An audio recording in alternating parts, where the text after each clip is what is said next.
भगवान शिव और माता पार्वती की भगवान गणेश और कार्तिकेय के अलावा भी एक और पुत्री थी जिसका नाम अशोक सुंदरी था। कथाओं के अनुसार यह माना जाता है कि जिस राजा से अशोक सुंदरी का विवाह हुआ था वह एक दिन सांप बन गए। भगवान शिव और माता पार्वती की पुत्री अशोक सुंदरी के बारे में पद्म पुराण में उल्लेख मिलता है। पौराणिक कथा के अनुसार अशोक सुंदरी का विवाह नहुस नाम के राजा से हुआ था, लेकिन एक श्राप के कारण वह सांप बन गया। सवाल यह उठता है, देवों के देव महादेव के दामाद ने आखिर ऐसा क्या किया कि उन्हें ऐसा भयानक श्राप भोगना पड़ा। अशोक सुंदरी एक देव कन्या होने के कारण बहुत ही सुंदर थी। शिव और पार्वती की इस पुत्री का वर्णन पद्म पुराण में मिलता है।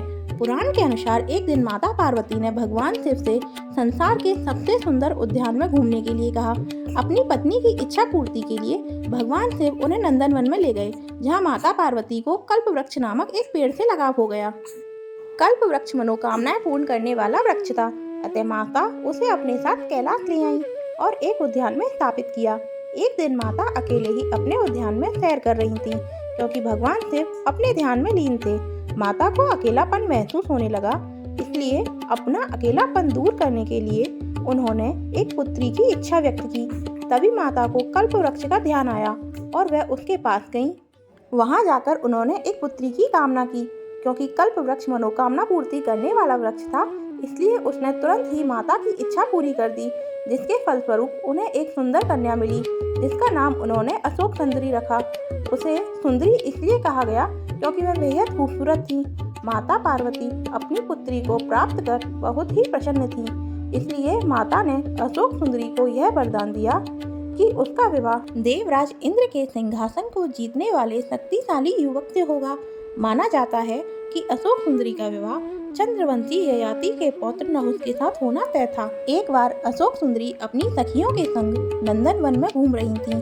तभी वहां हुंड नामक एक राक्षस आया। वह अशोक सुंदरी की सुंदरता से इतना मोहित हो गया कि उससे विवाह करने का प्रस्ताव रख दिया। तब अशोक सुंदरी ने उसे बताया कि उसका विवाह पहले ही राजा नहुस से तय हो चुका है। यह सुन वह क्रोधित हो उठा और उसने कहा कि वह नहुस का वध करके उससे विवाह करेगा। राक्षस की दृढ़ता देखकर अशोक सुंदरी ने उसे श्राप दिया कि उसकी मृत्यु उसके पति के हाथों ही होगी। अशोक सुंदरी से श्राप मिलने के बाद उस दुष्ट राक्षस ने नहुस को ढूंढ निकाला और उसका अपहरण कर लिया। जिस समय हुंड ने नहुस को अगवा किया था, उस वक्त वह बालक थे। राक्षस की एक दासी ने किसी तरह राजकुमार को बचाया और ऋषि वशिष्ठ के आश्रम ले आई, जहां उनका पालन पोषण हुआ। तब राजकुमार बड़े हुए तब उन्होंने हुंड का वध कर दिया, जिसके पश्चात माता पार्वती और भोलेनाथ के आशीर्वाद से उनका विवाह अशोक सुंदरी के साथ संपन्न हुआ।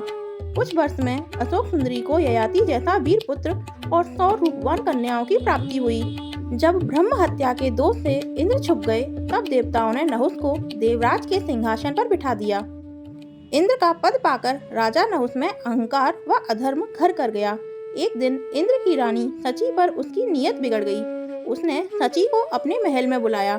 जब सची को उसकी नीयत का पता लगा, तो वह इंद्र का पता लगाकर उनके पास गई और अपने पतिव्रता धर्म की रक्षा करनी चाहिए।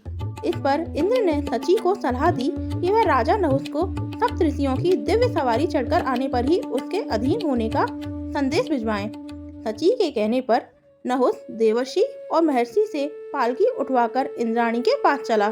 इस दौरान ऋषियों की धीमी गति से चलने पर नहुस ने गुस्से में अगस्त्य को लात मार दी। इस पर गुस्से में ऋषि अगस्त्य ने अधर्मी नहुस को 10,000 वर्षों तक अजगर योनि में रहने का श्राप दे दिया। जब नहुस ने अपनी गलती मानकर सर्प योनि से बचने का उपाय पूछा, तो ऋषि अगस्त्य ने उसे मुक्ति का उपाय बताया। उन्होंने कहा, जो भी तुम्हारे पूछे प्रश्नों का उत्तर देगा, वही तुम्हें इस श्राप से मुक्त करेगा। तत्पश्चात द्वापर युग में वनवास के समय युधिष्ठिर ने नहुस के सभी प्रश्नों के सही उत्तर देकर उन्हें इस श्राप से मुक्त किया। अगर आपको कथा पसंद आई हो तो कमेंट में हर हर महादेव जरूर लिखें। इसी तरह की और धार्मिक कथाओं को सुनने के लिए वीडियो को लाइक और चैनल को सब्सक्राइब जरूर करें और बेल आइकन को प्रेस करना तो बिल्कुल ना भूलें।